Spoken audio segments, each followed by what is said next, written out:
Yo, what is going on, everybody? Welcome to another video. In today's video, I am going to do a deep dive on Mullen stock, and I'm going to go through everything, the fundamentals of the company, a little bit of history, and what I honestly think about the company. Now, obviously, you guys saw the title of this video, and just full disclosure, yes, I think this stock is an absolute scam. I think there are way too many red flags to ignore, and I think that this stock is extremely risky. Now, let me just say this for the crybabies. If you want to trade the stock and you truly know what you're doing, you truly understand technical analysis and you really know how to trade, then fine. But if we're being completely honest, like 95% of all people in the stock market do not know how to do true technical analysis and do not understand how to trade stocks profitably. If you don't believe me, go look up any stat on the internet that tells you that 90% of all traders lose. So, on this channel, I support investing. I teach investing. I think that long-term investing is always going to beat the day traders. That's just my opinion. You don't have to agree. If you're a Mullen fanboy, if you're a Mullen cult member, super fan, whatever you want to call yourself, then feel free to click out of this video now because this probably isn't for you. But I'm just letting you know now, I am giving my honest opinion about the stock. Now, like I said, I know some of you guys are going to say, oh, I'm trading the stock, I don't care. Okay, fine. If you really know how to trade, fine. But I will say good luck with that because 90% of traders lose. But unfortunately, on Twitter, I have seen tons of people who have said they are going long on Mullen. They've said they're hodling Mullen, and I've even seen outrageous price targets like Mullen's going to go to $5, Mullen's going to go to $12, Mullen's going to go to $15. Yes, I've seen that. So in this video today, I just want to go ahead and outline the red flags that I see with Mullen and why I think that not only is it not going to go to $15, but I actually think it's going to go the opposite direction. I think it's going back to 80 cents, if you want my honest opinion. And yes, the ultimate thing that I ultimately believe about this stock is yes, I think this could potentially be another Nikola. So let's go ahead and get right into the video. So here is a close look at their 10K form. So this is their 10K form. You guys know what that is. Annual report. Great. So here's a section in the 10K that already draws a red flag to me. Federal and state tax liabilities. We have recorded a $3.8 million liability at September 30th, 2021 associated with past due amounts owed to the Internal Revenue Service, the IRS. They owe money to the IRS and the Employment Development Department of California for failing to remit payroll taxes associated with MTI and the company's employees. The IRS has filed a lien on substantially all of our assets on April 28, 2021. MTI entered into an installment agreement with the EDD to pay $10,000 per month related to unpaid state payroll tax liabilities of $388,000 plus accrued interest. Monthly payments of $10,000 are being made and will continue until paid in full. Okay, now let me show you guys something else that I really think is a red flag, right? So we have this section. You scroll further up in the 10K form, you have this section right here that says going concern uncertainty. So going concern isn't always necessarily a bad thing. Going concern is just like an accounting term that basically means that a company has enough like money and resources that it needs to continue to operate for the foreseeable future. So most companies have this. However, you look here, you zoom in, it says going concern uncertainty.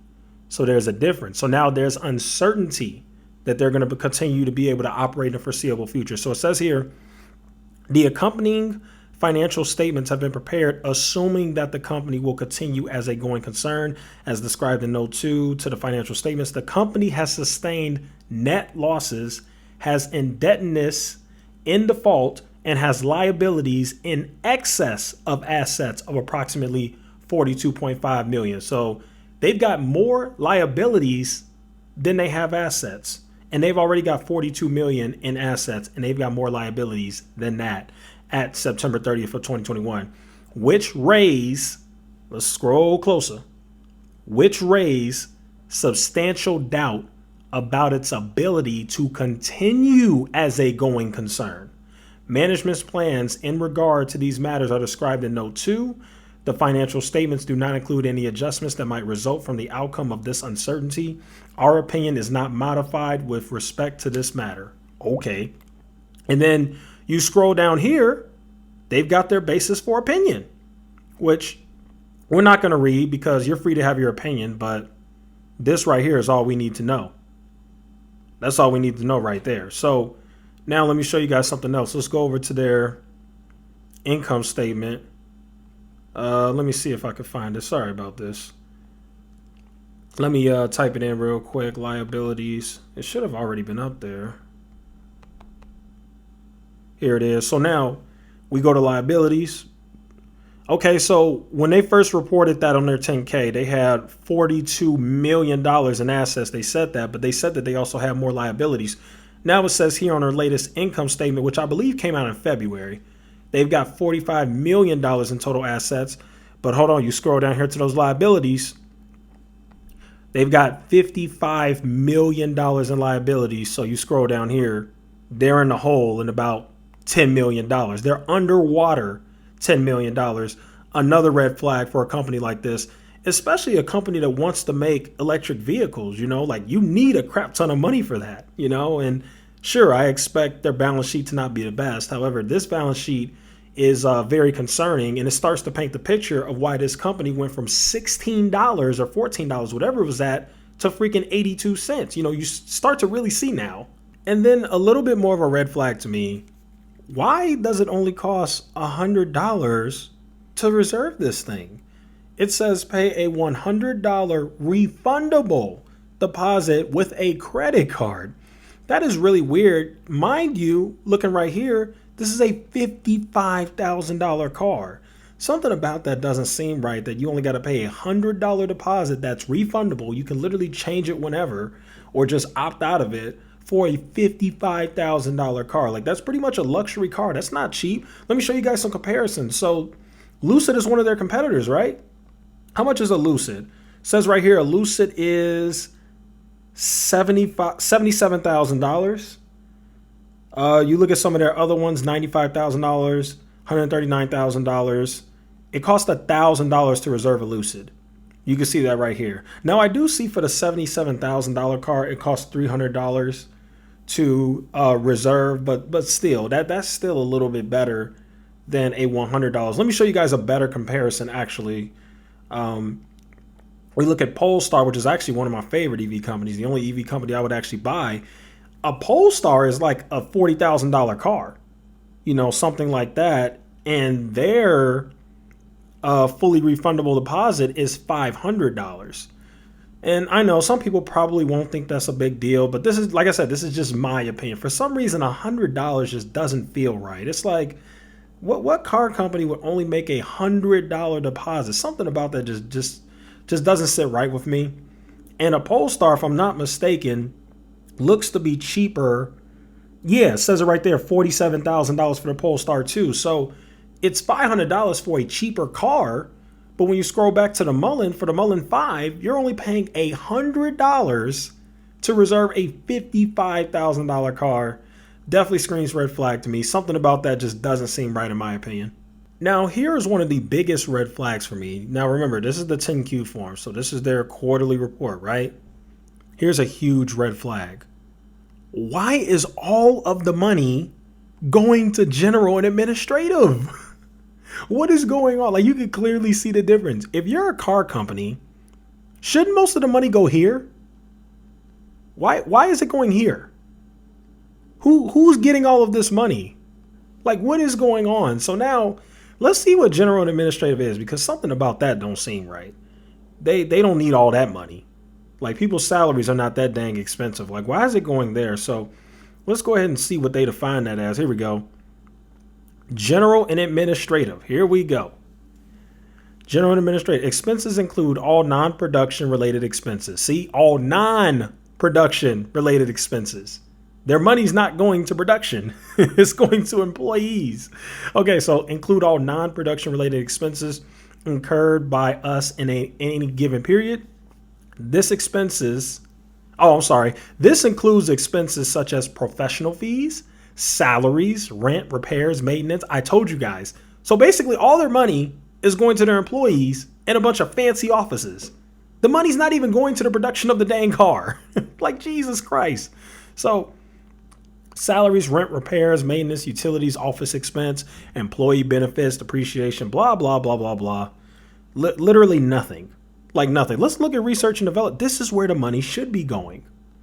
Research and development costs are expensed and incurred and includes impairment charges in the amounts of blah, blah, blah for the 3 months respectively.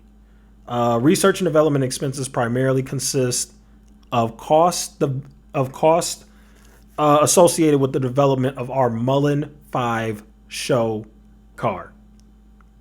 So you're only spending about $1 million for one car, for your show car. And freaking $13 million is going to the employees in fancy offices just so they can say, I work for Mullen Automotive. Like, what is going on here? Now, let me show you guys something that truly pisses me off. And it's annoying because these writers and these publications really take advantage of new investors who really don't know, you know? This almost reminds me of what you guys saw. If you remember in 2021 of January and February, we had this insane bull market with these crappy penny stocks, BNGO, Nano Dimension, GVO, you know, all these random stocks. And you saw all of these nice articles being written about them saying it's going to the moon, it's going to do this. You're seeing the exact same thing happening with Mullen stock, and it's absolutely disgusting because it is more than obvious that Mullen is a terrible investment. But you see here, Mullen Automotive and Fastlane after former Tesla exec promoted. So I read the article. All they literally say is, a former Tesla executive named John Taylor.